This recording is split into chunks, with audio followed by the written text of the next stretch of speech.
सम्यक दर्शन से बड़ा, सम्यक दर्शन से बड़ी कोई संपत्ति नहीं। सम्यक दर्शन से बड़ा कोई धन नहीं है।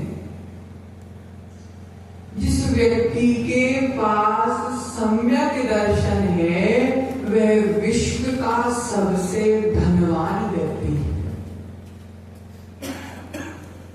क्योंकि जिनवाणी में धन संपत्ति होने से महान नहीं बताया है, जिनवाणी में सम्यक दर्शन होने से महान बताया।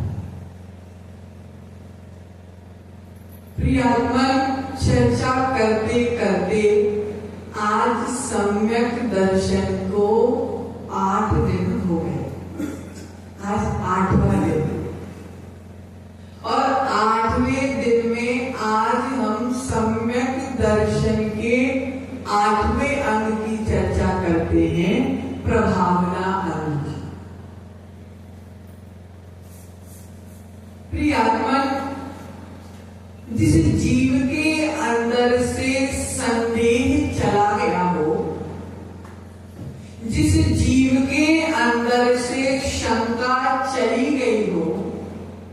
जिस जीव के जीवन से भय डर चला गया हो, जिसके जीवन में आकांक्षाएं चली गई हो, जिसके जीवन से घृणा चली गई हो, जो जीवन में गुणग्राही बन गया हो, जिसके जीवन में दूसरे के सहयोग करने की भावना आ गई हो, जिसके जीवन में प्रेम और वात्सल्य आ गया हो, उसके जीवन से ही प्रभावना हो जाए।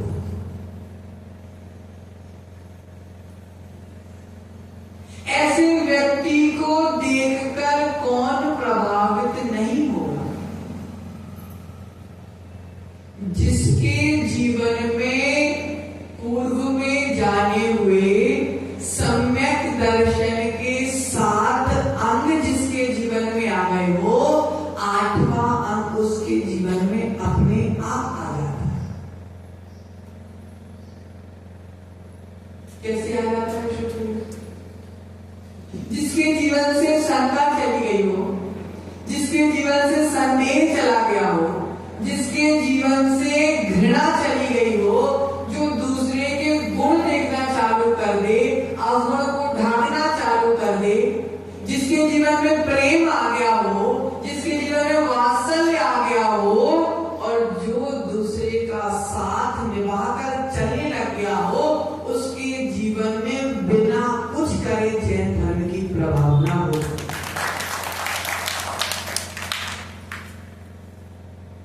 प्रभावना किसे कहते हैं? प्रभावना इसे कहते हैं। आचार्य भगवंत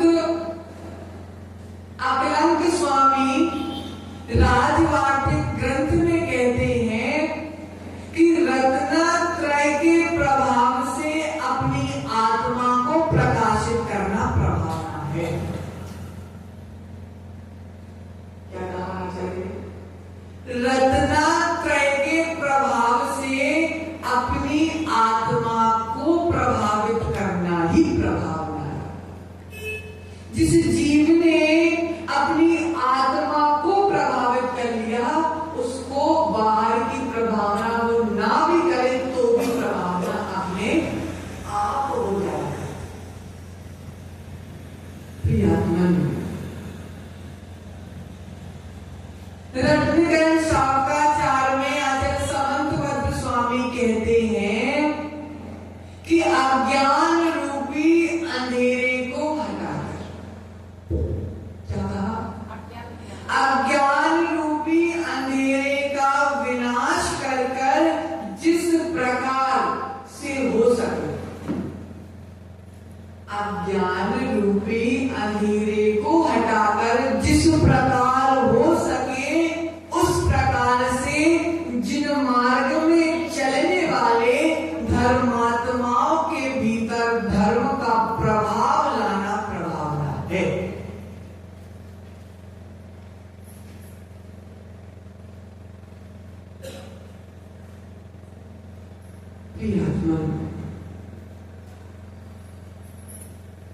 सम्यक दृष्टि जीव हमेशा चाहता है कि जिस शुद्ध मार्ग में मैं चल रहा हूं, क्या चाहता है सम्यक दृष्टि? क्या चाहता है? कि जिस मार्ग में, जिस शुद्ध मार्ग में मैं चल रहा हूं, मैं दूसरे को भी उसी शुद्ध मार्ग पर चला। ज्ञानी चाहता है कि जिस शुद्ध ज्ञान को, जिस सम्यक ज्ञान को मैंने प्रकट किया है, वह सम्यक ज्ञान सामने वाले के अंदर भी आए।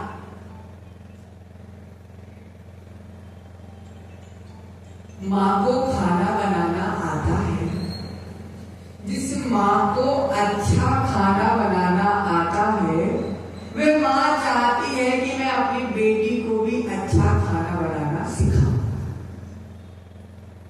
प्रतिभा भाभी, आपको अच्छा खाना बनाना आता है तो आप भी चाहते हो कि मैं नेहा को भी अच्छा खाना बनाना सिखाऊं। इसी का नाम सम्यक दृष्टि। कि मैं सम्यक दर्शन ज्ञान चारित्र रत्नत्रय के मार्ग पर स्वयं चल रहा हूं, और अगर मैं दूसरे को भी चलाने की भावना भाता हूं तो ऐसी भावना ही प्रभावना है।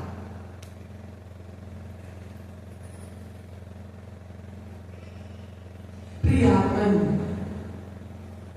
जिन शासन की, जिन धर्म की, जैन धर्म की, वीतराग धर्म की, सच्चे धर्म की महिमा को सबको बताना ही प्रभावना है। जैन धर्म कैसा है, जैन धर्म कैसा है और जैन धर्म पर चलने वाले कैसे होते हैं, जैन धर्म में साधु जीवन कैसा होता है, जैन धर्म में श्रावक जीवन कैसा होता है, जैन धर्म की जिनवाणी कैसी होती है, इस बात को जन जन तक पहुंचाना ही प्रभावना है।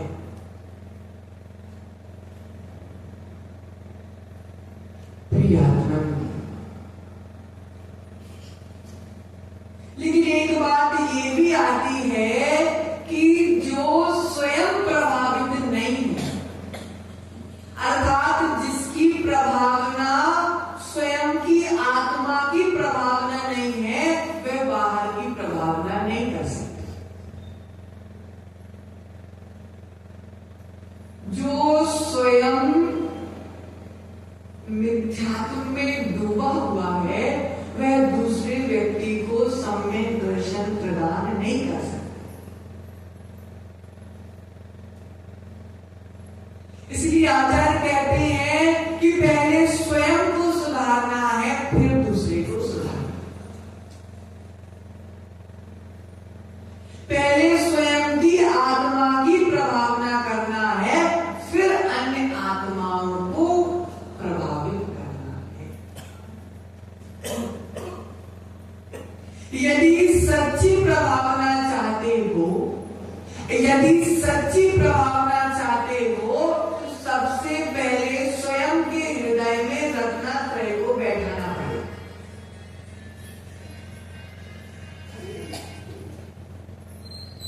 आचार्य स्वयं रत्नत्रय के धारी होते हैं।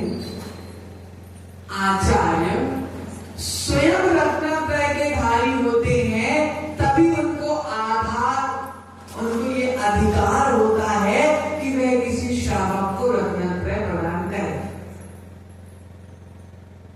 कोई श्रावक को भिक्षा नहीं देता। शुक्रिया। एक श्रावक दूसरे श्रावक को भिक्षा नहीं देता, क्योंकि जब तक स्वयं में रत्नत्रय नहीं है, जब तक दूसरे को रत्नत्रय नहीं दिया जाता।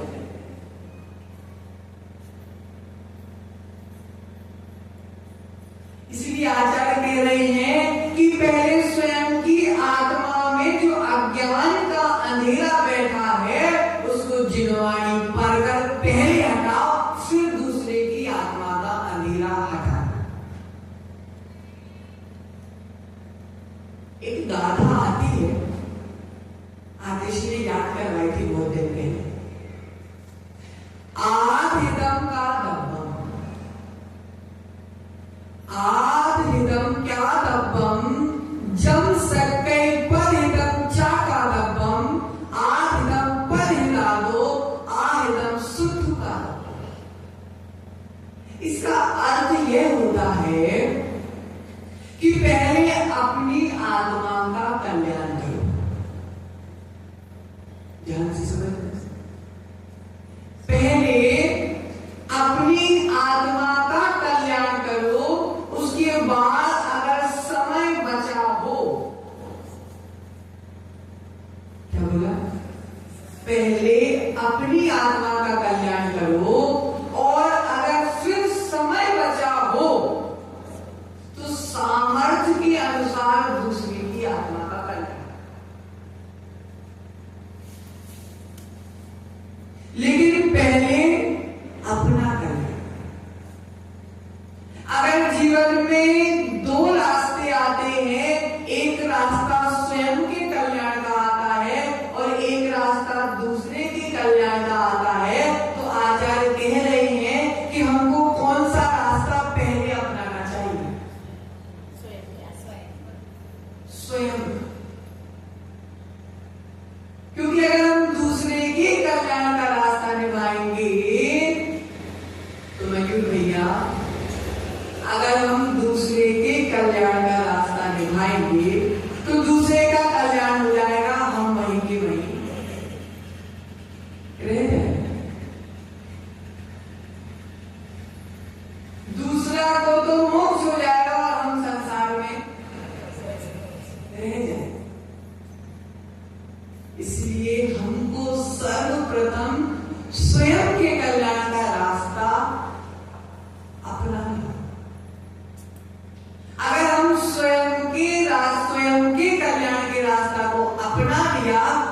रास्ते में जितने मिलेंगे हम उनका भी कल्याण कर दें, क्योंकि हमने स्वयं का कल्याण कर लिया।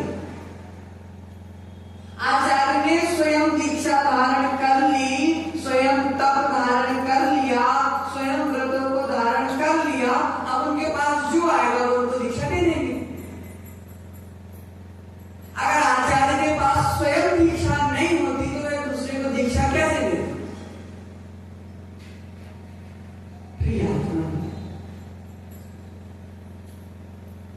पर से प्रभावित होना कठिन होता,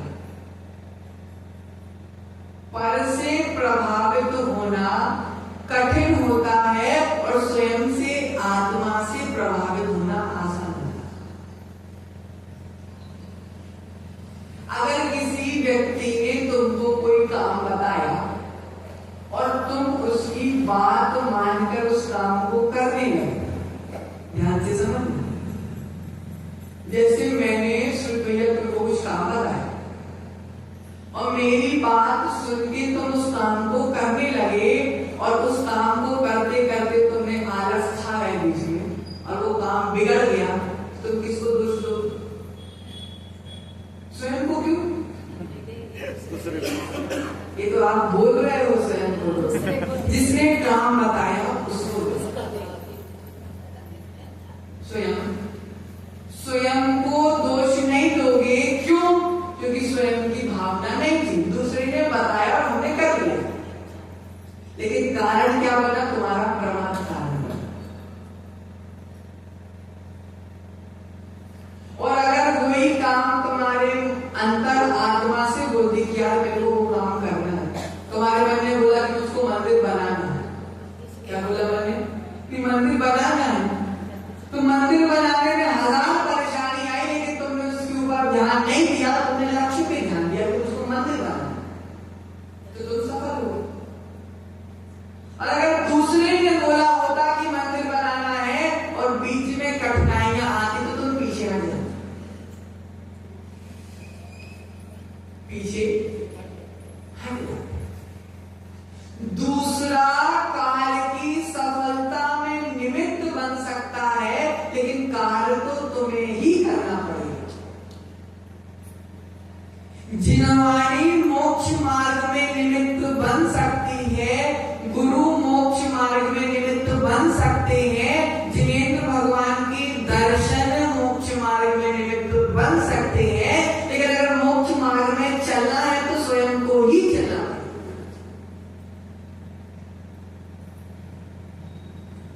गुरु मुनि दशा दे सकते हैं, लेकिन मुनि बना नहीं सकते।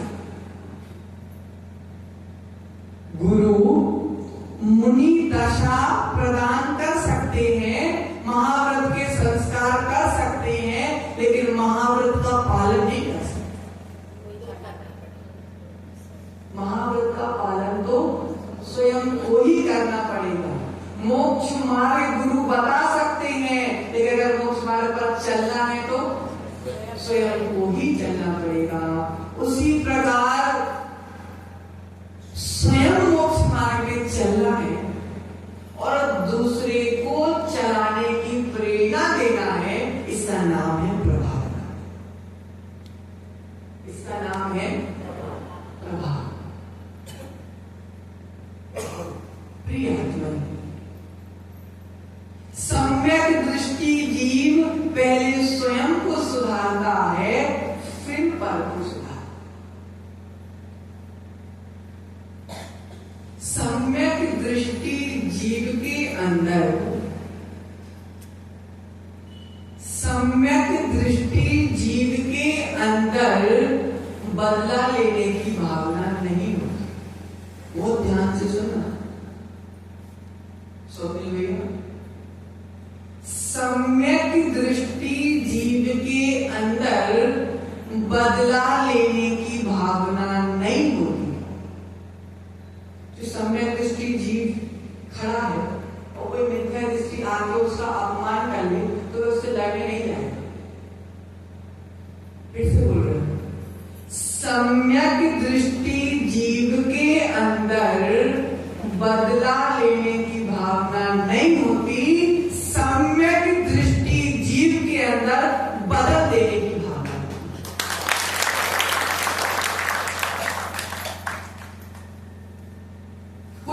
मिथ्या दृष्टि अगर सम्यक दृष्टि का अपमान करता है तो सम्यक दृष्टि जीव उस मिथ्या दृष्टि से लड़ने नहीं जाता, उस मिथ्या दृष्टि से उस बदनामी का बदला लेने नहीं जाता, वह तो जाता है और उस मिथ्या दृष्टि को भी बदलकर सम्यक दृष्टि बना देता। इसका नाम है सम्यक दृष्टि। सम्यक दर्शन बिगड़ते काम को भी बना देता है।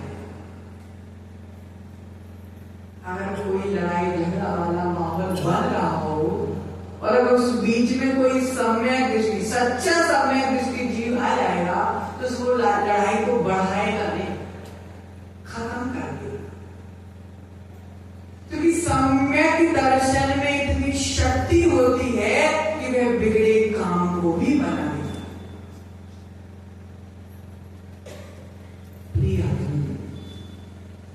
भगवान महावीर कौन थे?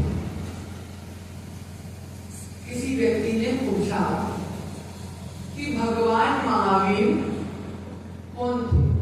दादाजी, किसी ने पूछा कि भगवान महावीर कौन थे? भगवान महावीर सिद्धार्थ के पुत्र थे। भगवान महावीर की माता का नाम था ये था, भगवान के भ्राता ये थे, भगवान का जीवन ऐसा था। उत्तर ऐसा दिया जाता है, उत्तर ऐसा दिया जाता है।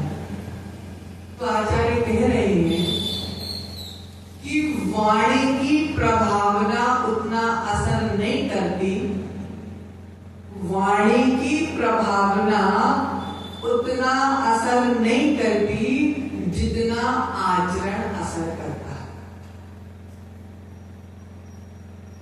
भगवान महावीर कौन थे? अगर उसका उत्तर किसी श्रावक से पूछा जाए तो वह क्या बताएगा? फलाने के पुत्र थे, उनकी माता का नाम वो था, उनके पिता का नाम वो था, उनके भाई का नाम वो था, उनका जन्म स्थान वो था। इस श्रावक की प्रभावना हो, ये प्रभावना भी बुरी नहीं, उसको जितना पता था उसने बताया। लेकिन अगर मुनि से पूछा जाए तो भगवान महावीर कैसे थे, तो मुनि बोलेगा भगवान महावीर कैसे थे। क्या बोलेगा मुनि? भगवान महावीर ऐसे थे। कैसे थे? ऐसे थे। क्योंकि उसके जीवन में आचरण है, उसके जीवन में आचरण है। श्रावक वचन से प्रभाव न करता है, साधु आचरण से प्रभाव।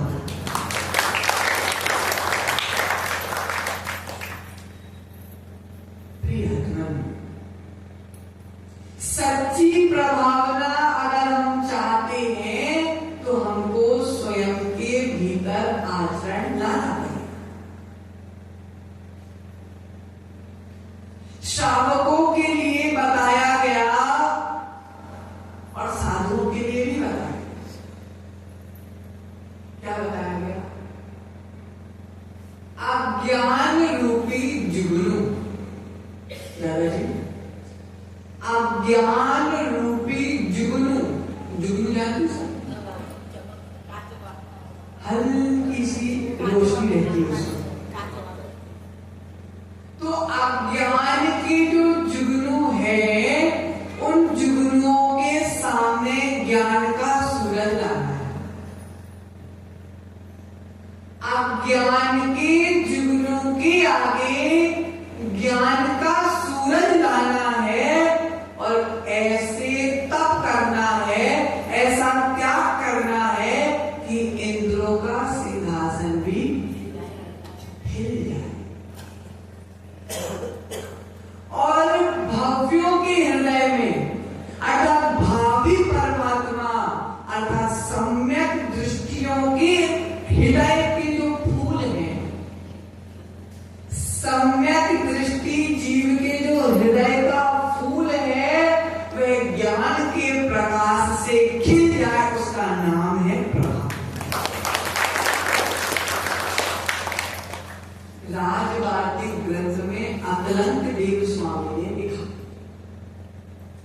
कि अज्ञान के जो छोटे छोटे जुगनू हैं उसके सामने ज्ञान का सूरज लाना। सूरज के सामने जुगनू की क्या कीमत? सूरज के सामने जुगनू की कोई कीमत नहीं होती, उसी प्रकार सम्यक ज्ञान के सामने मिथ्या ज्ञान की कोई कीमत नहीं होती।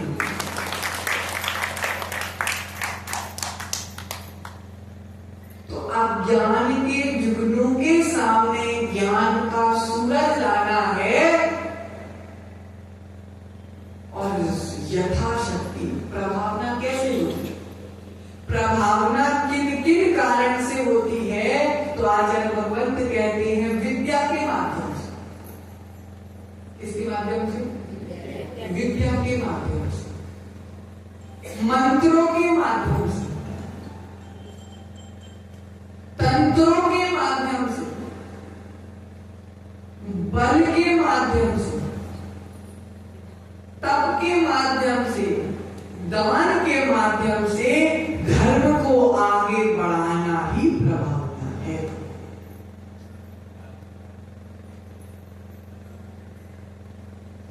पंच कल्याण करना, भगवान का विशाल रूप में अभिषेक करना। छोटे से कमरे के अंदर अभिषेक नहीं करना, विशाल रूप में अभिषेक करना, विशाल रूप में पूजन करना, विशाल रूप में प्रभावना कहना। भगवान को रथ में बैठाकर घुमाना सबसे बड़ी प्रभावना है। क्यों? जो ऊंची जात के हैं वे तो मंदिर आ जाते, जो नीची जात के हैं वे मंदिर नहीं आते। एक इंद्री प्राणी मंदिर नहीं आ रहा, दो इंद्री, तीन इंद्री नाली में घूमने वाला सूअर मंदिर के अंदर नहीं आ रहा। उसके भाग्य से यह यात्रा होती है। नाली में भी रहने वाले कीड़े के भाग्य से भगवान नगर में घूमते हैं और वे भगवान के दर्शन भव्य को प्राप्त हो। पंच कल्याण इसलिए छोटे रूप में नहीं किया जाता, बड़े रूप में किया जाता। विधान छोटे रूप में नहीं किया जाता, बड़े रूप में किया जाता है, क्योंकि ये सब निमित्त हैं हमारे धर्म की प्रभावना के। आचार्य ने स्पष्ट कहा है कि जिन जिन कारण से धर्म का नाम ऊंचा हो, जिन जिन कारण से दिगंबर संत का नाम ऊंचा हो, जिन जिन कारण से हमारे जिन शासन का नाम ऊंचा हो, वह सब प्रभावना है।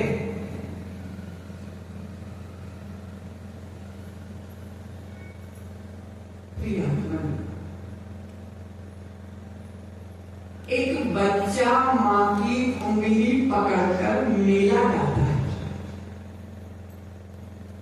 संयम, एक बच्चा मां की उंगली पकड़कर मेला जाता है और मेला में अगर कुछ चीज दिख जाए तो वह जिद करता है कि मां उसको कुछ चाहिए, लेकिन उस जिद के बाद भी वो मां की उंगली नहीं छोड़ती। किसी खिलौने को देखकर उसका मन ललचाता है, उसका मन उसको पाने की इच्छा करता है, उन सबके बावजूद भी वो अपनी मां की उंगली नहीं छोड़ता, क्योंकि उसके मन में डर होता है कि मां रहेगी साथ में तो खिलौना कभी भी मिल जाए। अगर मां साथ में रहेगी तो खिलौना कभी भी मिल जाएगा, लेकिन अगर खिलौना के चक्कर में मां छोड़ दी तो एक खिलौना वापस मां नहीं दिला सकती। मां तो खिलौना दिला सकती है, लेकिन खिलौना मां नहीं दिला सकती। वही भैया, मां रहेगी तो खिलौना कभी भी मिल जाएगा, लेकिन अगर खिलौना के चक्कर में मां को छोड़ दिया तो वह खिलौना मां नहीं दिला पाएगी। इसलिए वह मां की उंगली नहीं छोड़ती, वही मचलता रहेगा, वही रोता रहेगा, लेकिन मां की उंगली नहीं। प्रकार सम्यक दृष्टि जीव संसार के मेले में घूमने आया। सम्यक दृष्टि जीव संसार के मेले में घूमने आया। संसार के भोगों को बहुत मन खींच रहा है। भोग मन खींच रहा है, क्योंकि संसार में घूमेंगे, जितनी दुकान मिलेगी सब में भोग की सामग्री मिलेगी, मोक्ष मार्ग की सामग्री नहीं मिलेगी। सम्यक दृष्टि जीव संसार के मेले में घूमने आया। बहुत सारे खिलौने उसको खींच रहे थे, लेकिन उसको डर था कि अगर मैंने खिलौने के चक्कर में मां को छोड़ दिया तो मां वापस मिलने वाली। सम्यक दृष्टि जीव भोगों को देखकर रो लेता है, बिलख लेता है, लेकिन जिनवाणी मां की उंगली नहीं छोड़ता, क्योंकि उसको पता है कि अगर जिनवाणी मां की उंगली मैंने छोड़ दी तो मैं संसार में गुम जाऊंगा। जिनवाणी मां ही ऐसी मां है जो संसार से पार लगाने वाली है। सांसारिक मां तो 9 महीने गर्भ में रखती है और जब जन्म होता है तो संसार में डाल देती है। सांसारिक मां 9 महीने गर्भ में रखती है और संसार में डाल देती है, लेकिन जिनवाणी मां अपने ज्ञान के गर्भ में रखती है और संसार से निकलकर मोक्ष दे दिया करती है।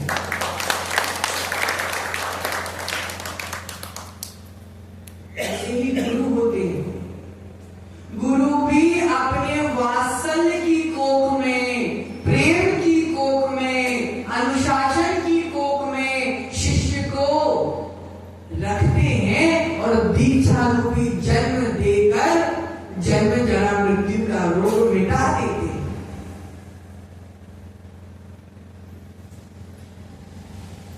सांसारिक मां और पिता संसार में डालते हैं, लेकिन हमारे वीतरागी गुरु संसार से निकालते हैं।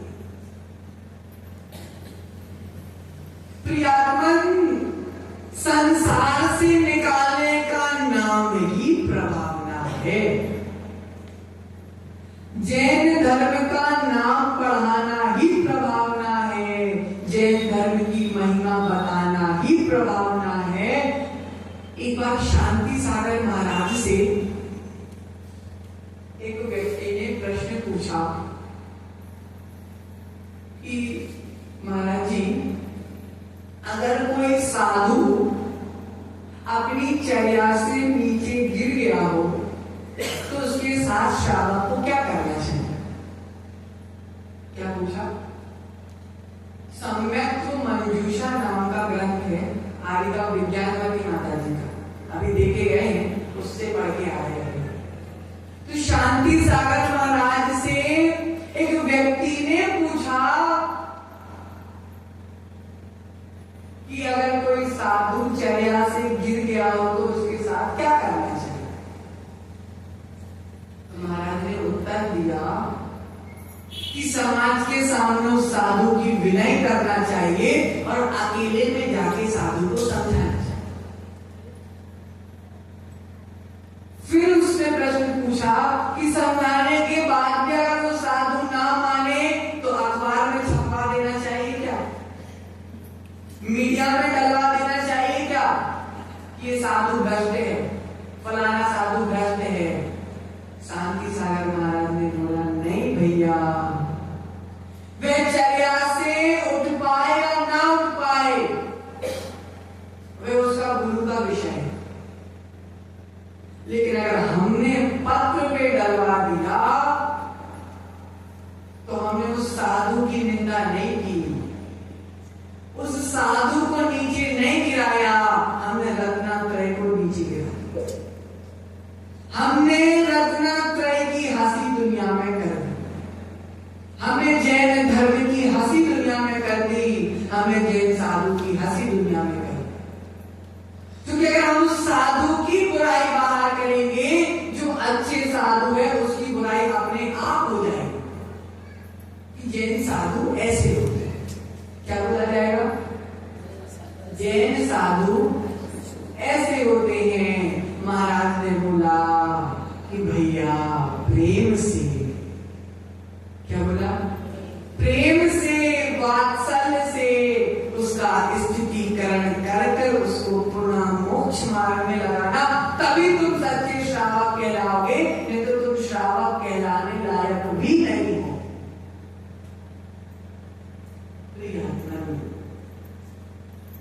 आचार्य श्री बहुत अच्छी बात बताते हैं कि भैया प्रभावना ना कर पाओ कोई बात नहीं।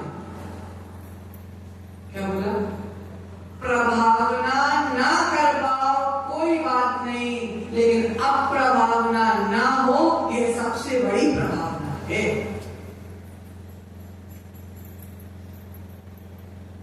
किसी जीव की हत्या ना करना अहिंसा है, और धर्म की अप्रभावना नहीं करना धर्म की प्रभावना है। ना ऊंचा ना कर पाओ, ना नीचा नहीं करना है, इसी का नाम प्रभावना। सम्यक दृष्टि जीव धर्म के नाम को ऊंचे उठाने के लिए पुरुषार्थ करता है, ना कि धर्म की राख कटाने। एक व्यक्ति जैन खड़ा है, एक व्यक्ति अजैन खड़ा है। एक व्यक्ति जैन खड़ा है, एक व्यक्ति अजैन खड़ा है, और बीच से कोई दिगंबर मुनि निकल जाए और जैन ऐसे खड़ा हो और अजैन नमस्तु करे। जैन ऐसा खड़ा हो और अजैन ऐसा नमस्तु करे तो धर्म का नाम होगा कि धर्म की ना कटे। बताओ, गलत बोल रहे हो तो टोक के। जैन नमस्ते नहीं कर रहा हो, जैन नमस्तु नहीं कर रहा हो, और अजैन आज देखा आज हम जंगल के लिए निकल रहे थे तो एक अजैन लेडीज आई, कीचड़ था नीचे, पानी था नीचे, उसने नहीं देखा, उसने सीधे सिर चरणों पे रख दिया। जिनवाणी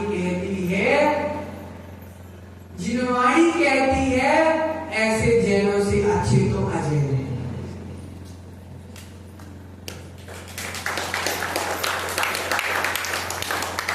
ऐसे जैनों से अच्छे अजैन हैं, जिसको जैन धर्म क्या होता है नहीं पता, जैन साधु कौन होते हैं नहीं पता, जैन धर्म की जिनवाणी में क्या लिखा नहीं पता, मात्र श्रद्धा है तो वह सच्ची सम्यक दृष्टि है। कल क्या पढ़ा हमने, कल क्या जाना?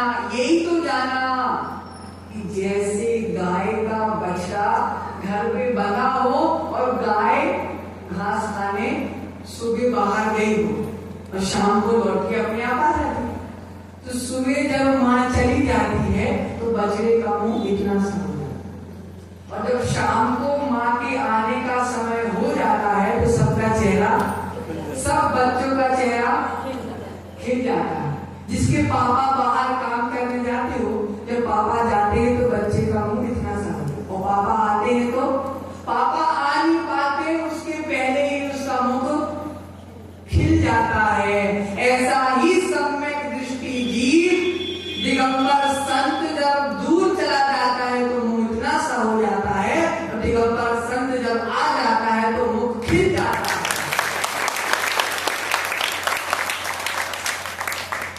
उसका नाम है सम्यक दृष्टि। देव शास्त्र गुरु के अलावा कोई सहारा नहीं है। जिस प्रकार अंधे का सहारा लाठी होता है, अंधे का सहारा लाठी हुआ करती है, लाठी के बिना अंधा चल नहीं सकता, उसी प्रकार हम संसारी प्यारी अंधे हैं। देव शास्त्र गुरु की लाठी अगर साथ में होगी तब हम संसार से पार हो पाएंगे, नहीं तो नहीं हो पाएंगे।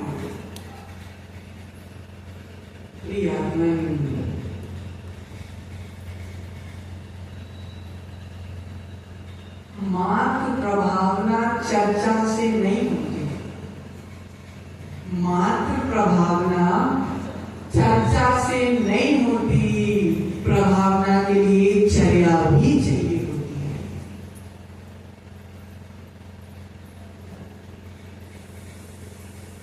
क्योंकि अगर कोई जीव, अब हम आपको सिखाएं कि दारू नहीं पीना चाहिए,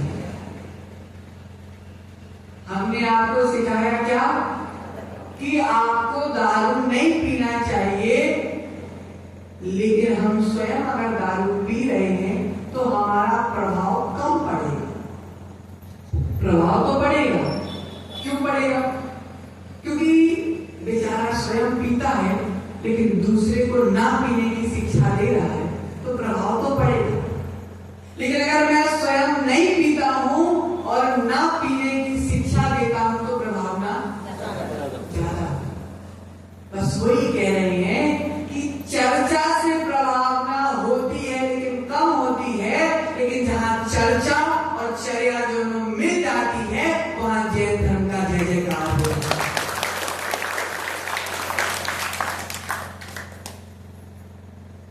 हमारा धर्म चर्चा के साथ चर्या का भी उपदेश देता है, चर्चा के साथ चर्या का भी उपदेश देता है, बातों के साथ आचरण का उपदेश देता है। प्रियात्मन, भगवान ने, हमारे 24 तीर्थंकर ने उपदेश तो दिया, लेकिन उपदेश बाद में दिया, पहले जीवन जी के बताया। उपदेश बाद में दिया, पहले जीवन जी के बताया। क्योंकि दूसरे के जीवन को देखकर व्यक्ति जल्दी प्रभावित होता है, अपेक्षा दूसरों की बातें सुन।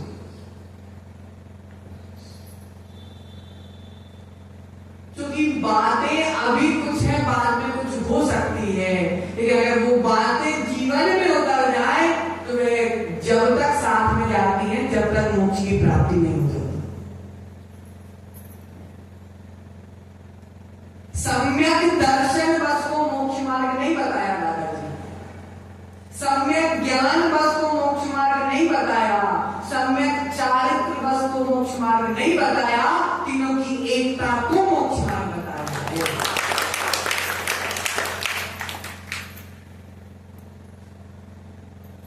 सम्यक दर्शन अगर है तो 16वें स्वर्ग तक जा सकते हो। सम्यक दर्शन अगर है तो 16वें स्वर्ग तक जा सकते हो, लेकिन मोक्ष नहीं जा सकते। अगर मोक्ष जाना है तो सम्यक दर्शन के साथ ज्ञान चारित्र को जीवन में लाना पड़ेगा। उसी प्रकार अगर जीवन को आदर्श बनाना है, अगर जीवन को आदर्श बनाना है तो जिनवाणी के अनुरूप जीवन में आचरण लाना है। आचार्य भगवंत कहते हैं कि जिनवाणी को देखना नहीं है, बस जिनवाणी को देखना बस नहीं है, जिनवाणी को सुनना बस नहीं है। जब तक जिनवाणी को जीवन में नहीं लाओगे, जब तक जीवन का कल्याण होने वाला नहीं है। इसलिए जिनवाणी को देखना भी है, जिनवाणी को जानना भी है और जिनवाणी को अपनाना भी है, तभी हम अपनी आत्मा को भगवान बना पाएंगे। इसलिए सबसे सबसे पहले अपनी आत्मा का कल्याण करो। समय बचे, हो सके तो जिनवाणी के माध्यम से दूसरी आत्मा का भी कल्याण करो, तब कहीं जाकर प्रभावना अंग हमारे अंदर आ पाएगा। इसी मंगल भावना के साथ जब परम पूजनीय गणाचार्य गुरुदेव राजसागर मुनि महाराज की, जब आचार्य श्री विभव सागर